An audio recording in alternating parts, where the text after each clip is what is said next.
First success madam మీ గురించి టీజర్కి try చేసినాం, trailer try చేసినాం, కానీ మా ప్రెస్ మీట్కి వచ్చిన ఫస్ట్ అదే సక్సెస్ మాకి.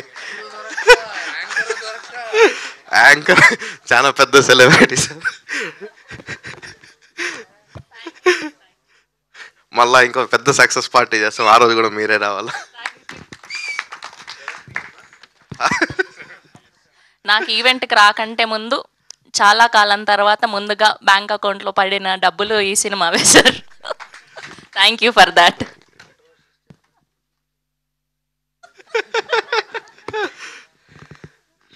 రాహుల్ రామాయణ కొంచెం ధైర్యం.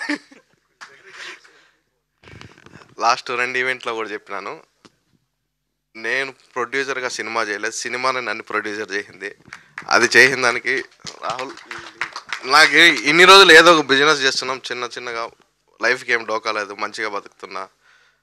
కానీ ఈ సినిమా ఇచ్చిన గుర్తింపు లాస్ట్ 2 రోజుల్లో, సినిమా తీసిన రోజు, సినిమా స్టార్ట్ చేసినప్పుడు నీకెందుకు రా ఇవన్నీ, మంచిగా ఉన్నావు కదా, చేసుకోకుండా ఎందుకు సినిమాలు. మా ఇంట్లో వాళ్ళకి కూడా చెప్పలే, సినిమా పూజ రోజు రాత్రి ఫోన్ చేసి బస్సు ఎక్కిరండి, తెల్లారి పని ఉందని చెప్పిన. ఎక్కువ వచ్చినాక పొద్దున ఏం రా పని అంటే, సినిమా తీస్తున్నా. సినిమానా, నీకెందుకు రా ఇవి, ఉండేది గమ్మున ఉండవా. కానీ ఈరోజు నిన్న మా ఇంట్లో వాళ్ళు ఫోన్ చేసి చాలా మంచి సినిమా తీసినావు అని చెప్పారు. నన్ను ఎవరైతే ఫస్ట్ అంటే చెప్పిన వాళ్ళందరూ వెల్ విషర్స్. జనరల్గా మిడిల్ క్లాస్ సినిమాల్లోకి వస్తున్నారంటే అందరూ అదే అంటారు, ఎందుకు రా సినిమాలు నీకు అని చెప్పి. అది సినిమా ఇండస్ట్రీ అంటే బయట ఒక మిత్ ఉంటుంది, ఎందుకు డబ్బులు పోగొట్టుకుంటాం అని చెప్పి. ఆ రోజు చెప్పిన ప్రతి ఒక్కరు నాకు నిన్న ఫోన్ చేసి పర్సనల్గా చెప్పి హిట్ కొట్టినాను సినిమా. మా డైరెక్టర్ రాహుల్, మెయిన్ రోహన్. ఇండస్ట్రీలో ప్రొడ్యూసర్కి సపోర్ట్గా నాకు ఈరోజు బయట ఎవరు తెలీదు, తెలిసిన వాళ్ళంతా ఎన్ని రోజులు నాతో పనిచేసిన వాళ్ళే.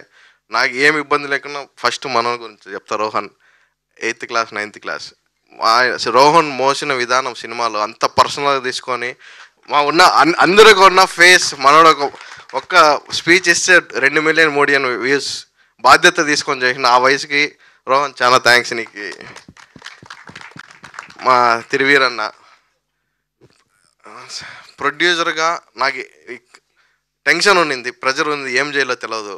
వెనకుండి ప్రమోషన్స్లో కానీ, సినిమా లాక్ చేసే విధానంలో కానీ వెనకుండి నడిపించినారు సినిమాని. ప్రొడ్యూసర్లు ఎవరు సినిమాలోకి వస్తే ఏమైపోతుంది, డబ్బులు పోతాయని ఏమనుకోండి, మంచి వాళ్ళు ఉన్నారు సినిమాలో, ఖచ్చితంగా రండి అందరూ.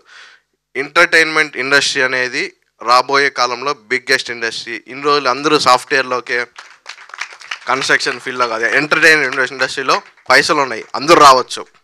మీరు ఒక కెరీర్గా ఎంచుకోండి ఎంటర్టైన్మెంట్ ఇండస్ట్రీని. నెక్స్ట్ అండ్ లాస్ట్, మావాడు నాకు ఈరోజున్న నా స్థాయిలో నేను సినిమా చేసినాను. రేపు మా పెద్ద పెద్ద కాంపౌండ్ నుంచి ఫోన్లు వచ్చిన రాహుల్కి, పెద్ద మనసు చేసుకొని నెక్స్ట్ నాతోనే సినిమా చేయాలని అడుగుతున్నా. సినిమా చేయాలంటే ఆర్సీబీ లెక్క మాకు 18 సంవత్సరాలు బట్టి హృదయాలు గెలుచుకుంటా అంటే నెక్స్ట్ సినిమా చేయలేను, కంపల్సరీ పైసలు కావాలా. ఆడియన్స్ అందరూ సినిమా పోయి పైసలు చేస్తే నెక్స్ట్ ఇయర్ మా రాహుల్తో ఇంకో సినిమా, రాహుల్కి రైట్ హ్యాండ్ లెఫ్ట్ హ్యాండ్ చేసిన ఇద్దరు మా చరణ్ నానిని, ఇద్దరిని డైరెక్టర్లు చేస్తాను నెక్స్ట్ ఇయర్లో, రాసి పెట్టుకోండి.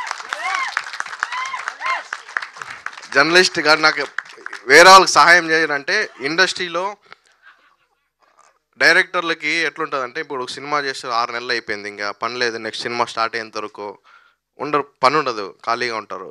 వాళ్ళకి రోజు ఖర్చులకి కష్టం. ప్రతి రోజు పని కనిపించాలనే ఉద్దేశంతోనే అన్ని పైసలు ఎందుకు అడుగుతున్నా అన్ని డబ్బులు వస్తేనే నేను ప్రతిరోజు కల్పించాలని మా దగ్గర పనిచేసిన అందరూ టెక్నీషియన్స్కి, నాతో పాటు పనిచేసిన వాళ్ళకి, నేను కూడా పనిచేసిన సినిమాకి అంతే.